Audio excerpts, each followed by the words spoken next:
인터넷을 이렇게 찾아보다가 조금 오래됐습니다만은 한 15년 전쯤인 2006년도에 중앙대학교의 김모 교수님이 이렇게 쓴 글을 하나 보았습니다.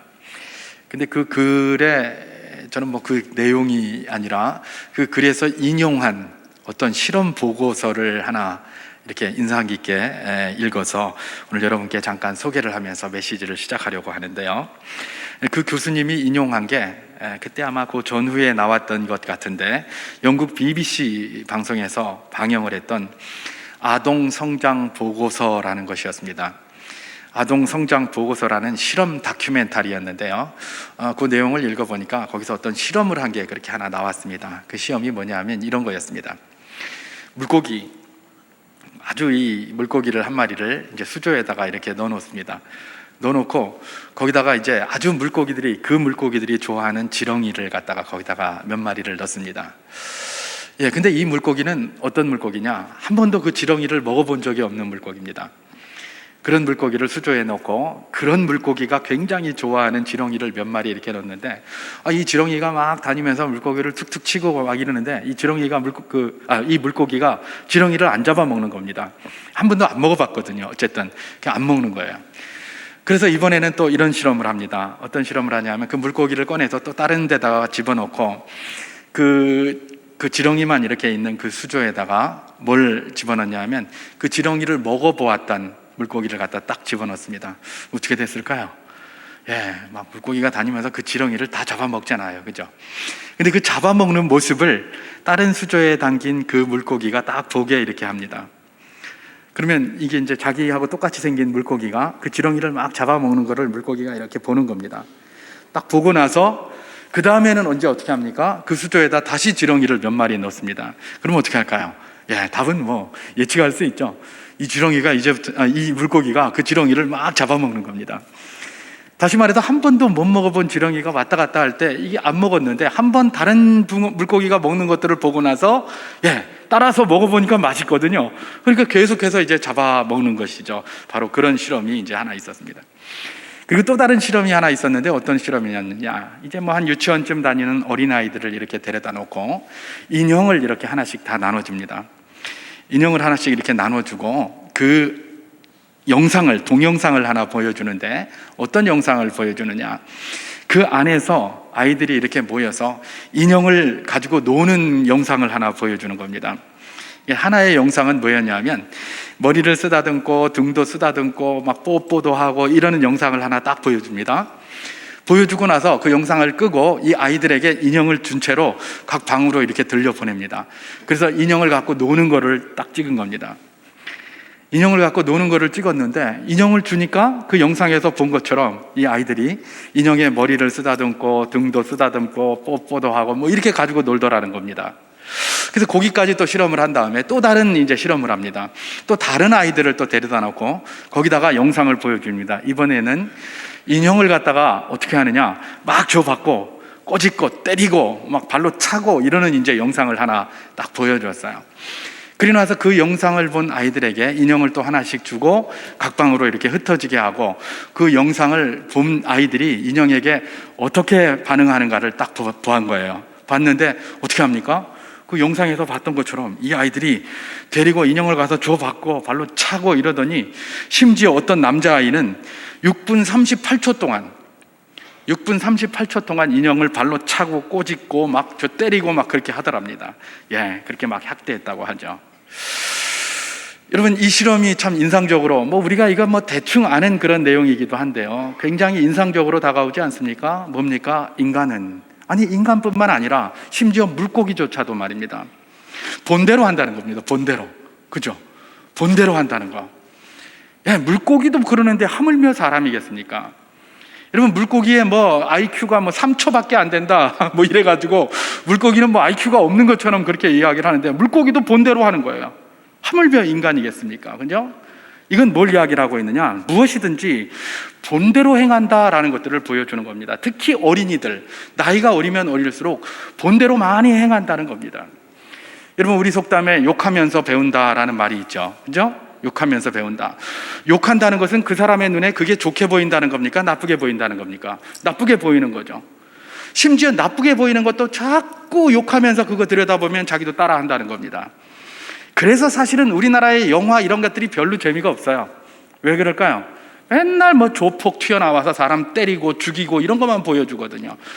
아무리 그렇더라도 그거 자꾸 보여주면 그렇게 하게 돼 있는 거예요. 사회가 그렇게 돼 가고 있는 것이죠. 이게 바로 무엇입니까? 사람은 본대로 행한다. 특히 나이가 어릴수록 본대로 행한다. 그래서 그건 뭐 몇 살까지 뭐 못 보게 하고 뭐 이렇게 하는 것도 아니겠습니까? 예, 자꾸 본대로 행하게 돼 있는 거예요. 그래서 이런 점에서 뭐라고 얘기를 합니까? 예, 인간은 그야말로 호모 미미쿠스, 흉내내는 존재다. 그렇게 이야기를 하고 있는 것입니다. 여러분, 인간은 흉내내는 존재예요. 그래서 흔히 어린이들에 대해서 뭐라고 이야기를 합니까? 조각가에게 쥐어진 하나의 통나무와 같다, 뭐 이렇게 이야기도 하고, 또 어떤 사람은 그야말로 미술가에게 쥐어진 한 폭의 캔버스와 같다, 그렇게도 이야기하고, 어떤 사람은 한 줌의 밀가루 반죽과 같다, 그렇게도 이야기를 하는 거예요. 그죠? 조각가에게 통나무 하나가 주어져 있으면 어떻게 합니까? 뭐 조각칼로다가 그걸 막 파서 자기가 원하는 대로 팔아갈 거예요. 그리고 캔버스가 미술가에게 주어져 있으니까 어떻게 하겠습니까? 그 흰 캔버스에서 자기가 그리고 싶은 대로 그리는 거죠. 누군가가 반죽을 나에게 한 덩어리를 준다면 이걸 칼국수를 만들든지 수제비를 만들든지 그 받은 사람이 원하는 대로 쭈물떡거려서 뭔가를 만들어내는 거예요. 이건 뭘 이야기를 합니까? 예, 어린이는 쭈물떡거리는 대로 반응한다는 거예요. 그리는 대로 그려진다는 거예요. 조각하는 대로 움직여진다는 거예요. 바로 그걸 이야기하고 있는 것입니다. 왜요? 그대로 흉내를 내기 때문에, 본대로 행하기 때문에. 이건 뭐 어린이뿐만은 아닌데 나이가 어릴수록 이렇게 된다라고 하는 것, 이게 굉장히 중요한 그런 도전이 아니겠습니까? 이런 점에서 어린 시절의 어떤 경험이나 어린 시절의 어떤 것들이 굉장히 중요하다는 것이죠. 왜냐하면 그게 다 잊어진 것 같았는데 사실은 다 잊어진 게 아니라 나의 저 잠재 내면의 어딘가에 그게 남아가지고 말입니다. 나도 모르게 자꾸 그런 게 나오는 거예요. 여러분, 그런 영화들 종종 보잖아요. 어떤 영화입니까? 아버지하고 갈등이 굉장히 많은 아들. 그 아들이 어떻게 하죠? 나는 막 죽어도 우리 아버지 같이 안 해, 이런단 말이죠. 그런데 자기가 나중에 결혼을 하고 아이를 낳아서 자기 아들을 낳았는데 어떻게 하는 겁니까? 자기가 하는 게 꼭 옛날에 자기 아버지가 자기한테 하는 거 똑같이 하는 거예요. 욕하면서 나는 절대로 이렇게 하지 않아 그랬는데 똑같이 하는 거예요. 자기도 모르게 그러는 거예요. 왜 그럴까요? 자기 마음의 생각이나 의지는 이렇게 하지 않아 그랬지만 나도 모르게 내 몸이 그걸 배워 있는 거예요. 그렇게 자꾸 하게 되는 것이죠. 이게 바로 무엇입니까? 인간이 가지고 있는, 아니 인간뿐만 아니라 생명을 가지고 있는 대부분의 움직이는 것들이 이런 것들이 실존이라는 겁니다. 모든 짐승들도 그러잖아요. 예, 자기 새끼를 낳으면 부모가 먼저 보여주고 그 어미가 본 대로 그대로 행하며 살아가는 게 이 이 만물의 이치 아닙니까? 바로 그것입니다. 특히 어리면 어릴수록 부모가 보여주는 그것을 보면서 평생 그것대로 따라 살아가는 호모 미미쿠스, 흉내내는 존재, 이게 바로 뭐다? 어린이들이라는 것입니다. 이런 점에서 어린이를 키우는 부모에게 두려움이 있습니다. 그렇지 않습니까?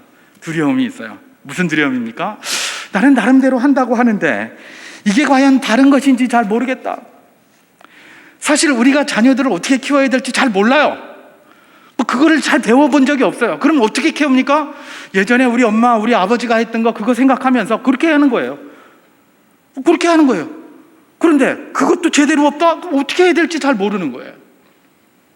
그러니까 뭐 이런저런 걸 가지고 막 가르친 거, 배운 거대로 이렇게 해보려고 하는데 이게 맞는 것인지 안 맞는 것인지 잘 몰라요. 그러니까 자꾸 두려워요. 왜요? 내가 가르친 이것이 그에게 머리에 남아서 그가 나중에 자기 자녀를 낳으면 또 그렇게 가르치게 될 텐데, 아니 그냥 뭐 내가 가르친 게 여기서 끝난다면 문제가 없어요. 별로 두려울 것도 없어요. 근데 문제는 뭐예요? 내 자녀가 그걸 그대로 배워서 자기 자녀들한테 또 그렇게 가르칠 거란 말이에요. 그럼 이게 끊어지지 않고 계속 그 길로 나가게 되는 것이죠. 이러니까 굉장한 두려움이 있는 것이죠. 이거 어떻게 할 거야? 예. 그래서 늘 어떤 질문을 우리가 하게 됩니까? 도대체 어떻게 가르쳐야 될 것인가? 여러분, 자녀를 키워본 부모들, 또 어린이를 자녀로 둔 부모들, 모든 사람들이 이런 질문, 이런 걱정 한번 안 해본 사람 아마 거의 없을 겁니다.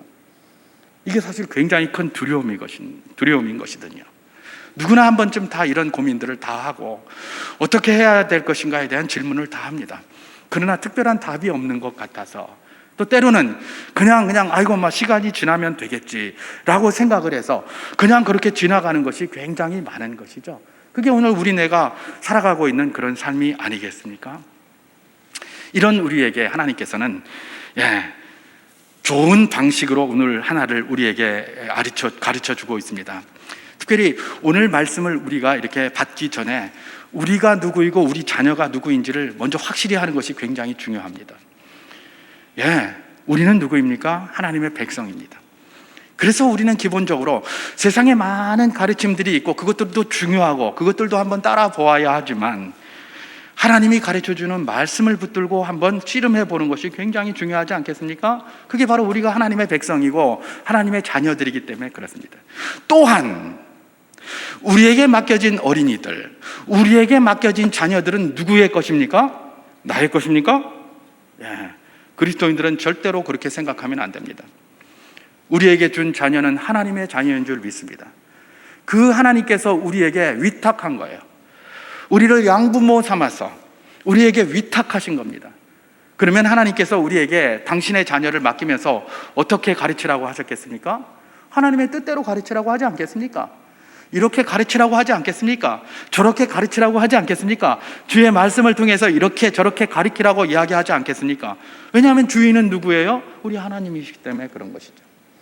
그렇기 때문에 우리가 다른 다양한 것들을 통해서도 배울 수가 있고 다른 다양한 것들을 통해서도 우리가 지혜를 얻을 수 있지만, 먼저 하나님의 말씀을 붙들고 한번 씨름해 보는 것이 굉장히 중요하다는 그런 결론에 이르게 되는 것이죠.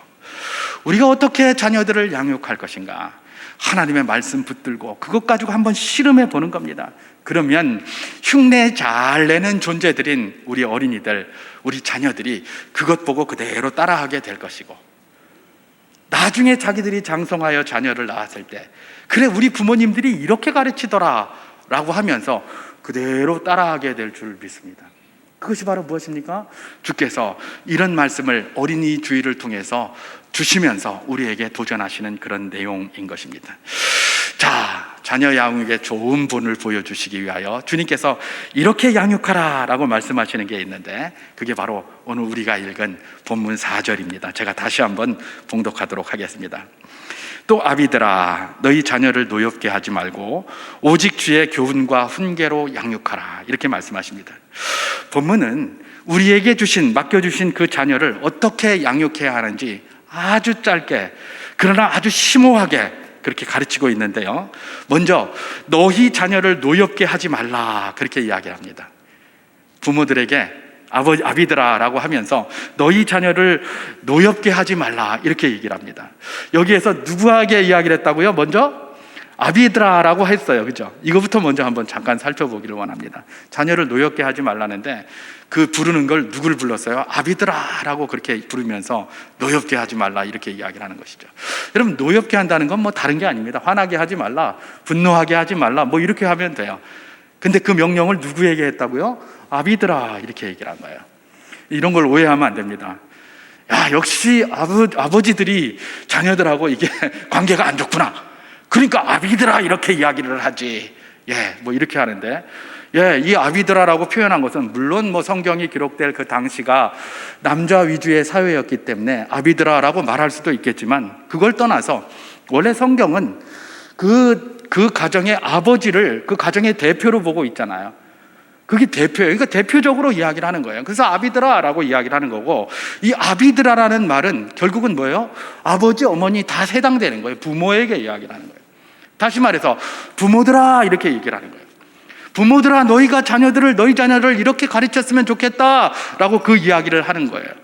여러분, 이 말씀 밑에 깔려져 있는 것이 무엇입니까? 부모들이 가르치는 것이 정말 중요하다는 것들을 이야기를 하고 있는 것입니다. 선생아, 너희가 이렇게 가르쳐라, 이렇게 이야기하지 않습니다. 부모들아, 너희 자녀들을 이렇게 가르치라라고 이야기를 합니다. 이건 뭐예요?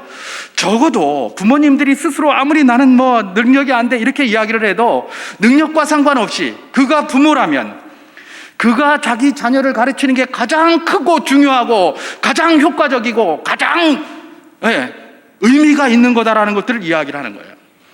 부모가 자녀를 가르치는 게 가장 효과적이라는 거예요.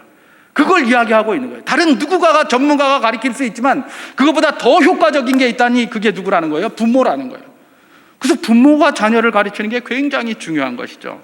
그런데 말입니다, 이미 50년 전인 1970년도에 어떤 사람이 한 책을 썼습니다.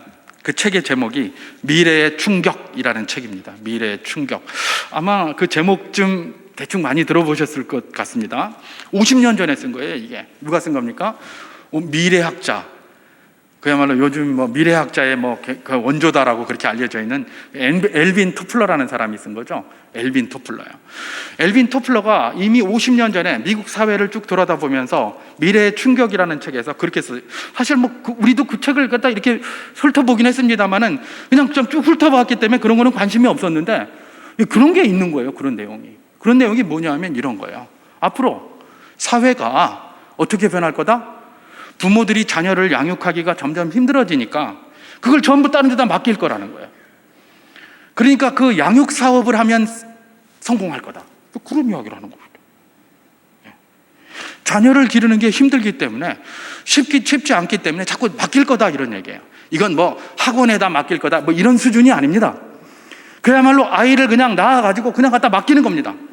맡겨놓으면 그냥 계속 키우면서 거기서 양육도 하고 음악도 가르치고 미술도 가르치고 이런 거 가르치고 스포츠도 가르치고 이러면서 계속 하다가 언제만 만납니까? 방학 때 이런 때 가서 좀 잠깐 만나고 휴가하면 잠깐 만나고 이렇게 된다는 거예요.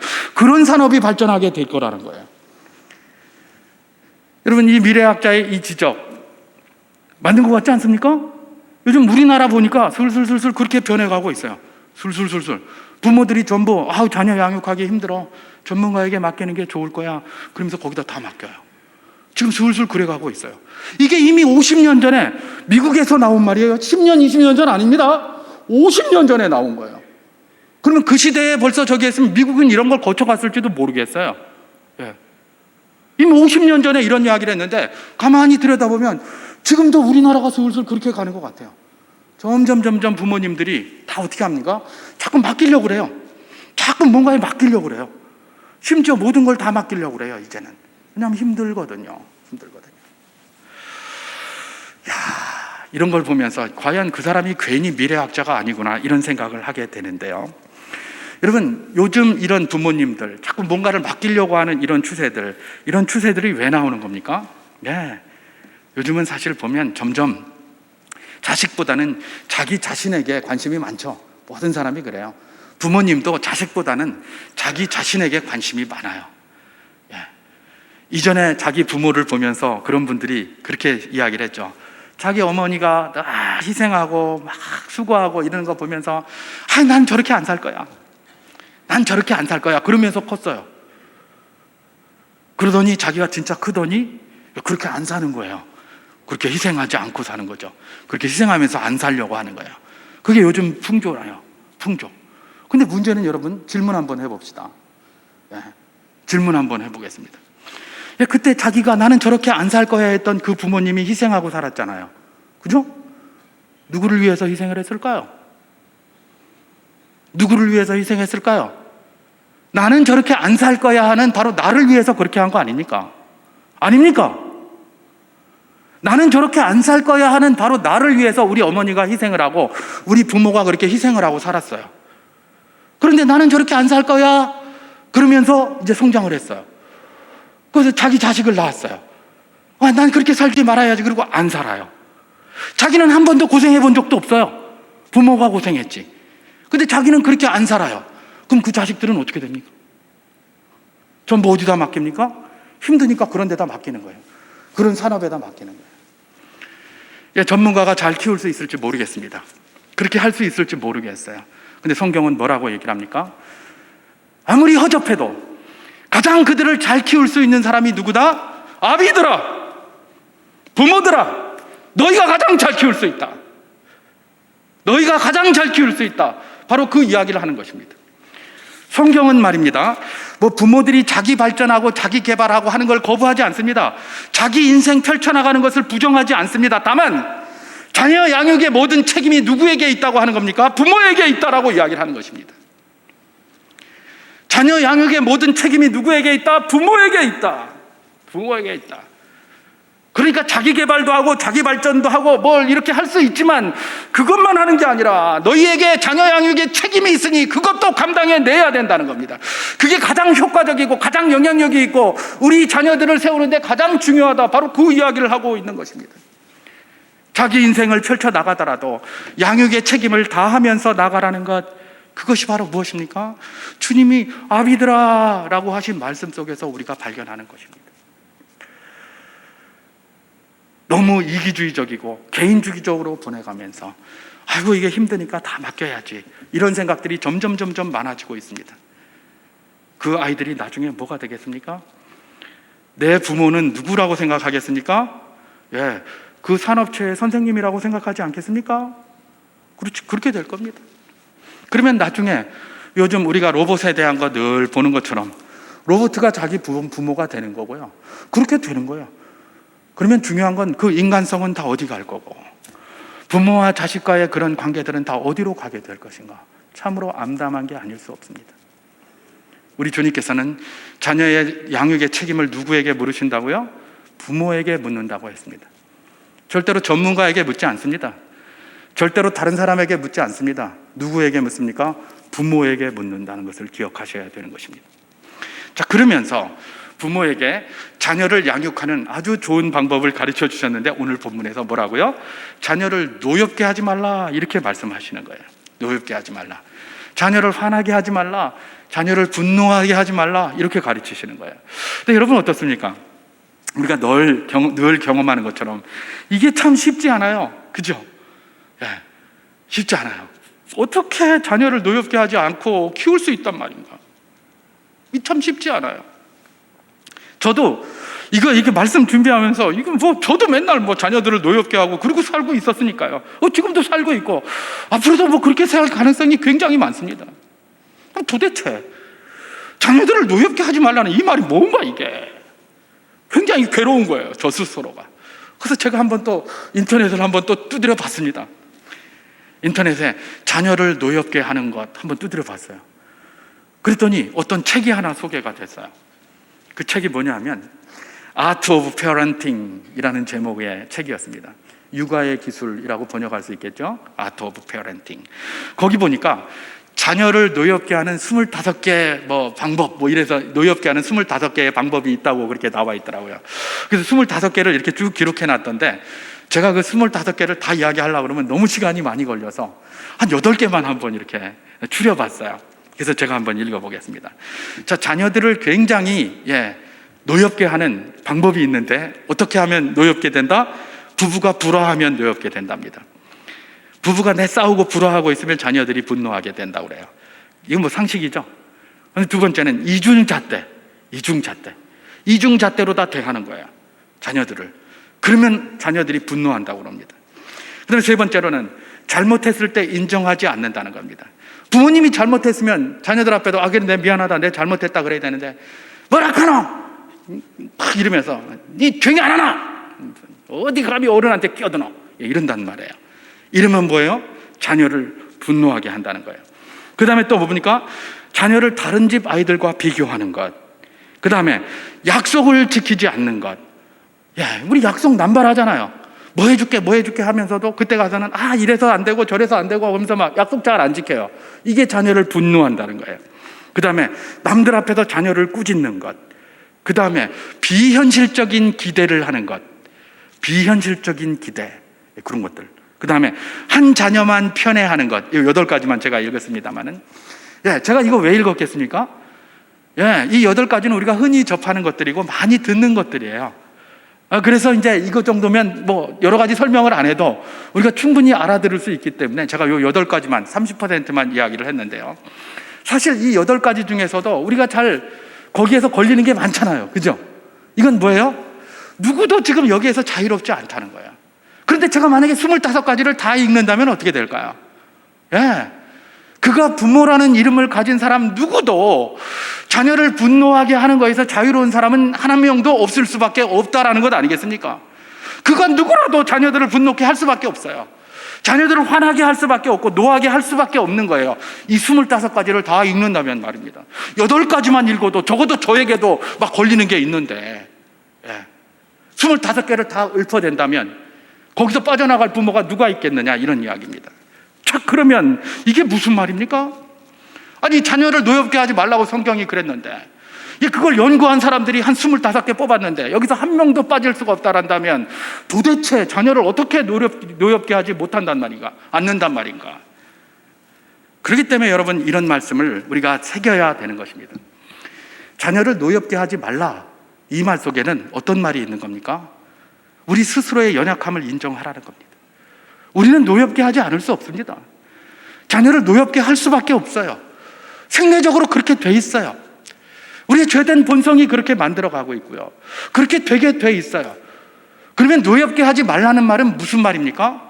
그걸 인정하라는 거예요. 그걸 인정하라. 나도 부족하고, 나도 아니고, 나도 모르고, 나도 잘 못하고, 나도 연약하다라는 것들을 인정하라는 겁니다. 인정. 내가 할 수 없는 것들을 주변에서 이걸 하라는 게 인정하라는 거예요. 연약하다는 것을 인정하라는 겁니다. 부모님들이 자녀들을 그렇게 대하는 대부분의 이유가 뭡니까? 네가 문제야, 네가 왜 그렇게 했어? 여기서부터 출발하잖아요. 저도 그렇고요. 늘 네가 문제다, 네가 문제니까 이렇지 라고 하는 거예요. 근데 성경이 이런 말씀을 하는 건 무엇입니까? 문제라고 네가 손가락질하는 그 순간에도 너도 문제가 되게 많다는 거예요. 그러니까 스스로 문제를 인정하라는 거예요. 너도 똑같다라는 걸 인정하라는 겁니다. 그걸 부모에게 요구하고 계시는 거예요. 그걸 인정하면 그때부터 답이 나오지 않겠습니까? 네가 문제야 그러면 답 안 나와요. 내가 부족하다라고 해야 그 다음에 뭔가 해볼 것 아닙니까? 자녀를 노엽게 하지 말라 그랬는데, 아유, 난 노엽게 안 하고 있어. 그러면 그 다음 문제 해결이 안 돼요. 아, 내가 이게 맨날 노엽게 안 할 수가 없는 존재구나라고 생각해야, 그러면 노엽게 하지 않는 게 뭔가 찾을 것 아닙니까, 지금? 그렇죠? 바로 그 이야기를 하고 있는 거예요. 이 말은 노엽게 하지 말라는 것은 너 늘 노엽게 하게 살고 있는데 그걸 하나라도 막을 수 있는 방법들을 고민해보라, 이런 이야기입니다. 고민해보라. 그런데 우리가 연약합니까? 그러면 어떡할까요? 주님, 내가 도무지 부모로서 이 일들 감당하기가 너무 힘듭니다. 저는 연약합니다. 저에게 지혜를 주십시오. 그러면 우리 주님께서 후히 주시고 꾸짖지 아니하시는 그 지혜로 인하여 우리에게 허락해 주실 것이고, 또 그럴 때 우리가 책도 들여다보고 여러 가지 들여다볼 것 아닙니까? 그러면서 여러 가지를 배우게 되고 그걸 실천할 수 있게 돼요. 아니, 나는 문제 없어, 제가 문제야, 이렇게 되면 생전과도 찾아보지 않습니다. 그게 원래 인생이기 때문에 그래요. 여러분, 노엽게 하지 말라, 이 속에는 노염으로 인하여 자녀와 갈등이 생겼습니까? 그러면 먼저 누가 무릎을 꿇어야 된다는 겁니까? 부모가 꿇어야 된다는 겁니다. 그걸 아는 부모가 먼저 무릎을 꿇고 그와 화해로 나아가야 되는 것, 그래서 그의 마음을 풀어줘야 되는 것, 이게 바로 무엇입니까? 노엽게 하지 말라는 말 속에서 우리가 얻을 수 있는 암시입니다. 그래서 부모 역할 하기가 힘든 겁니다. 그냥 쉽게 되면 부모가 뭐가 힘들겠습니까? 그죠? 그래서 힘든 거예요. 이렇게 얘기를 합니다. 아이고, 다 돌아, 그냥 시간이 해결해 준다. 맞아요. 가만 놔두면 시간이 지나면 그런 문제는 없어진 것 같아요. 근데 그게 해결됐을까요? 절대 아니라니까요. 아까 제가 처음에 시작할 때 말씀드린 게 그거잖아요. 그게 켜켜이 마음 가운데 앙금으로 남아가지고요, 나중에 그게 또 부 일어나게 돼 있어요. 그러니까 그건 해결된 게 아니에요. 그러면 이런 말씀, 자녀를 노엽게 하지 말라, 이런 말씀을 붙들고 이제 우리 부모님들이 해야 될 것은 무엇이겠습니까? 그런 노여움으로 갈등이 생겼다면 먼저 내가 문제 해결을 위하여 앞으로 나아가야 된다는 겁니다. 자녀들 네가 해라가 아니라 내가 해야 된다는 겁니다. 그게 바로 뭡니까? 자녀를 노엽게 하지 말라라는 그 말 속에서, 이거 부모에게 이야기한 겁니다. 자녀에게 이야기한 거 아닙니다. 하나님께서 부모에게 아비들아라고 하면서 이야기를 한 겁니다. 그렇기 때문에 누가 해야 된다는 겁니까? 부모가 그렇게 해야 된다는 겁니다. 그를 노엽게 하지 않기 위해서, 또 노엽게 되었는데 어떻게 해결합니까? 내가 그 문제 해결을 위해서 먼저 출발을 해야 된다는 것, 그것이 바로 이런 말씀이 우리에게 주는 도전입니다. 우리의 연약함을 인정하면서 후히 주시고 꾸짖지 아니하시는 하나님께 은혜를 구할 수 있기를 바랍니다. 저도 여전히 부족하기에 늘 그런 은혜를 구하면서 주님 앞에 서고, 또 뭔가 좋은 방법이 없을까 몸부림치면서 살아갑니다. 여기 무슨 장수가 없지 않습니까? 그죠? 자식 키우는데 장수 없어요. 그래서 넘자식 욕하는 거 아니라고 하잖아요. 내 자식도 어떻게 될지 모르는데 뭐 남자식 쳐다보면서 네가 뭐 어떤 애 저런 애 이렇게 하겠습니까? 내 자식 키우는 것도 지금 한 짐인데, 나도 내 자식 어떻게 키울지 잘 모르는데, 저 이게 설교하고 있지만 저도 모르는데, 그죠? 겸손해야 된다는 겁니다. 겸손하게 주의 은혜를 구하면서 우리가 할 수 있는 방법을 더 찾아 나가려고 몸부림치며 나아가는 것, 그것이 바로 하나님께서 이런 말씀을 통해서 우리에게 주시는 도전인 것입니다. 한 가지만 더 살펴보도록 하겠습니다. 자녀를 노엽게 하지 말라라고 하신 하나님께서 또 이야기하시는데, 주의 교양과 훈계로 양육하라, 그렇게 말씀하십니다. 주의 교양과 훈계로 양육하라. 이게 참 또 쉬운 말이 아닙니다. 여러분, 그 자녀들과의 문제를 해결하는 것에서 많은 사람들이 대안으로 주는 게 뭡니까? 자녀들과 대화를 많이 하세요, 그런 이야기를 해요. 그죠? 맞습니다. 자녀들하고 대화 많이 하고 대화가 잘 되면 문제될 게 하나도 없어요. 대화가 되는데 무슨 문제가 됩니까? 그게 내 문제였냐? 미안하다. 엄마 미안해. 아빠 미안해. 문제가 하나도 없어요. 대화가 되면 문제가 될 게 없어요. 근데 문제는 뭡니까? 대화가 안 돼요, 이게 대화가 왜 안 될까요? 그래서 대화가 안 되기 때문에 하나님께서는 앞에서 너희 자녀를 노엽게 하지 말라, 그렇게 이야기하신 거예요. 이걸 가지고 스티븐 캔드릭이라는 사람은 뭐라고 이야기를 했느냐, 이런 말을 했더군요. 자녀의 마음을 얻으면 그들의 귀도 얻을 수 있고, 반대로 자녀의 마음을 잃으면 그들의 귀도 잃는다, 이렇게 이야기를 했더라고요. 맞는 말이잖아요. 그래서 분노해서 마음을 잃어버리면 귀를 못 얻는 거예요. 그죠? 귀를 못 얻는다는 말은 뭐예요?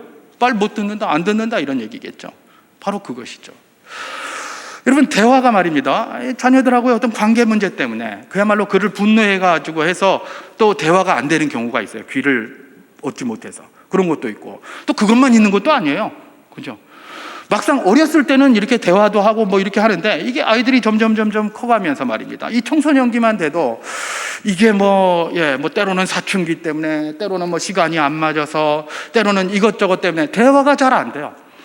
대화가 잘 안 되니까 이게 뭐가 문제가 생기면 해결도 잘 안 돼요. 그 다음에 요즘은 방이 많잖아요, 방이. 그죠?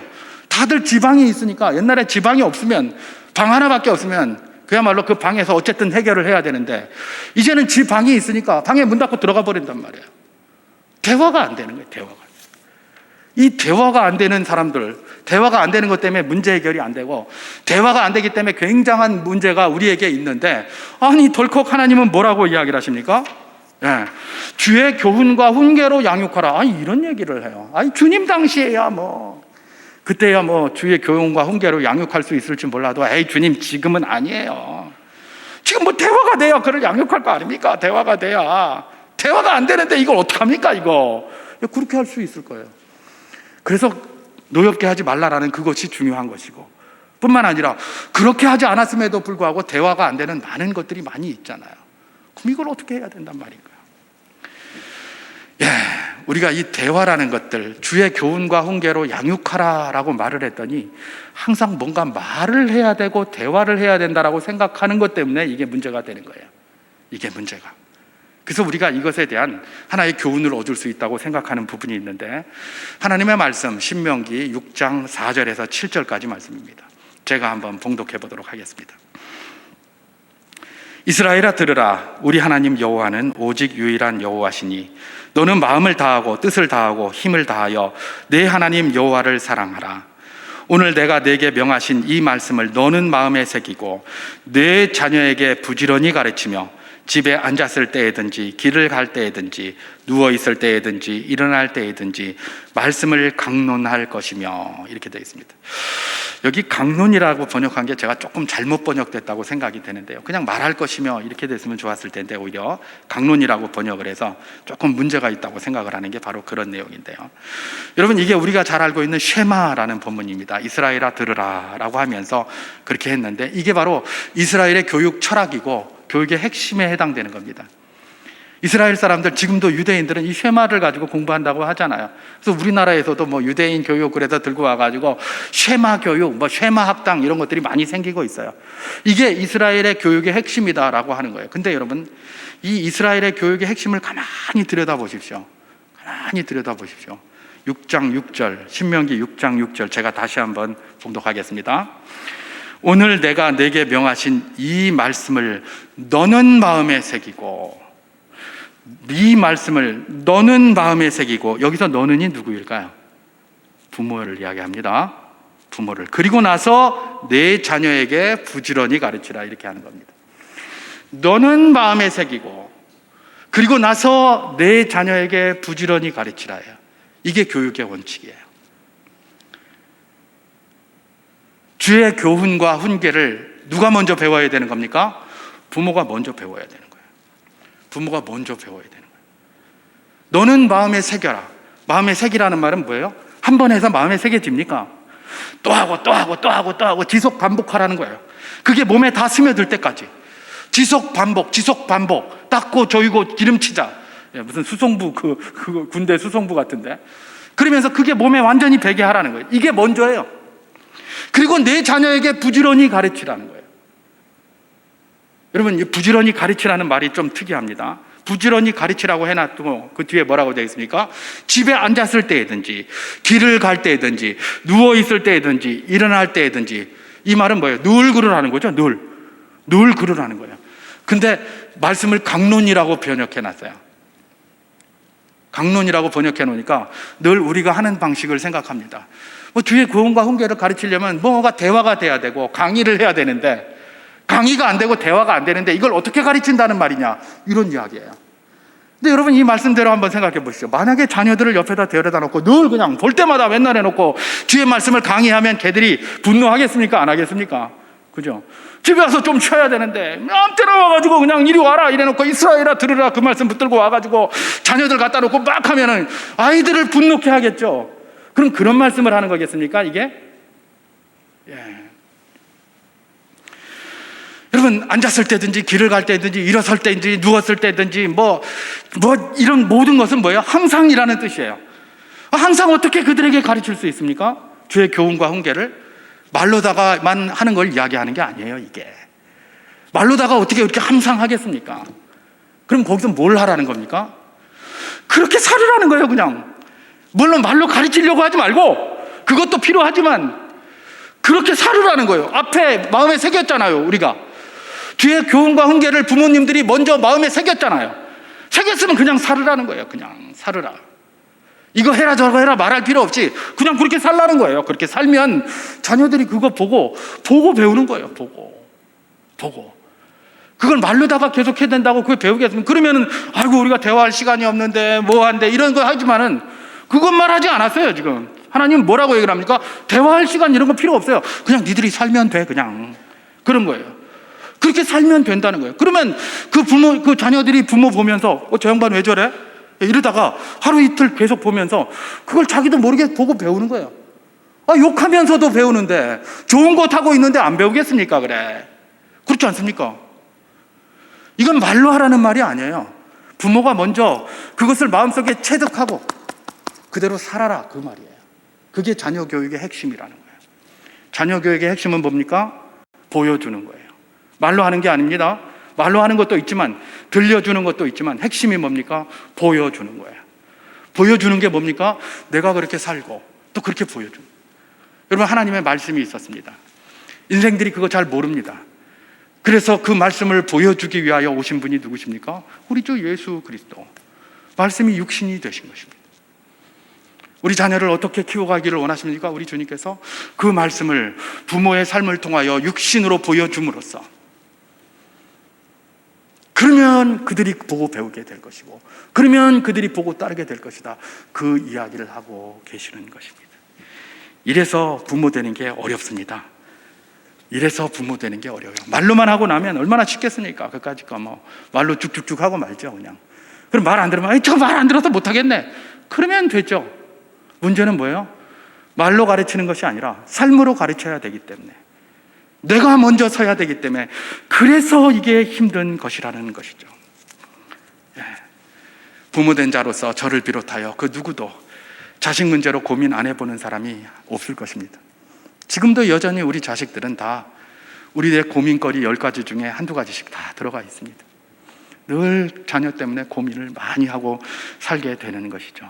그래서 우리가 늘 그걸 고민을 맞이하지만 사실은 그 고민을 해결할 수 있는 가장 중요한 문제 하나를 늘 빼뜨리고 살아가는 게 어쩌면 우리의 모습일지 모르겠습니다.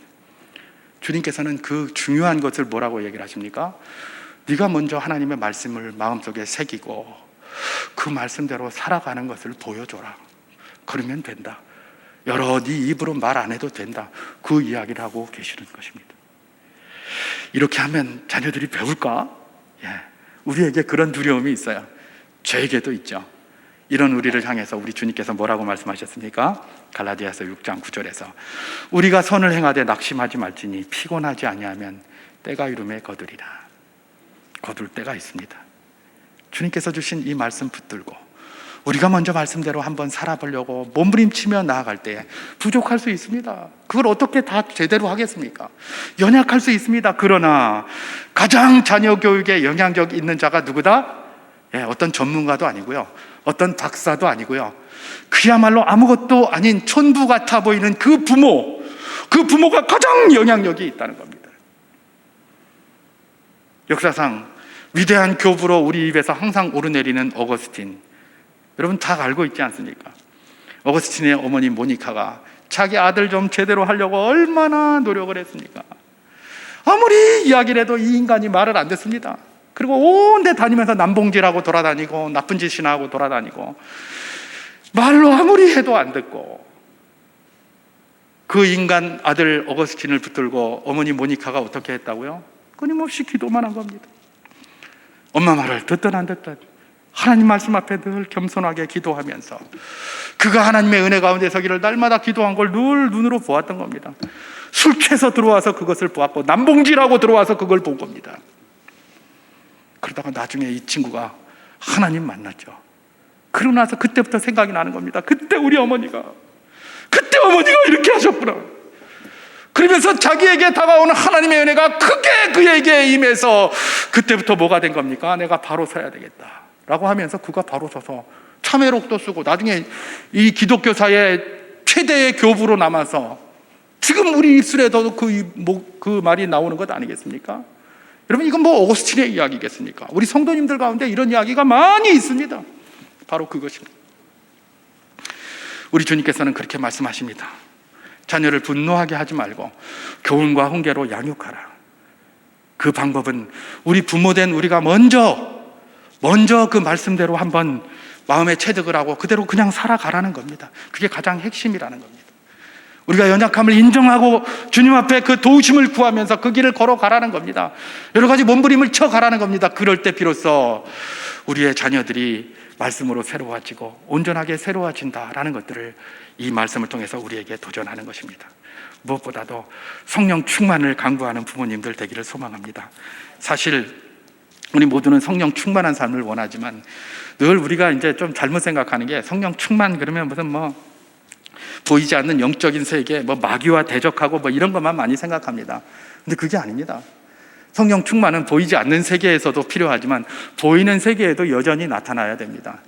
그 성령 충만이 나타나는 세계로 오늘 에베소서가 바로 그 내용 아닙니까? 그죠? 우리가 지금 읽은 이 본문이 뭡니까?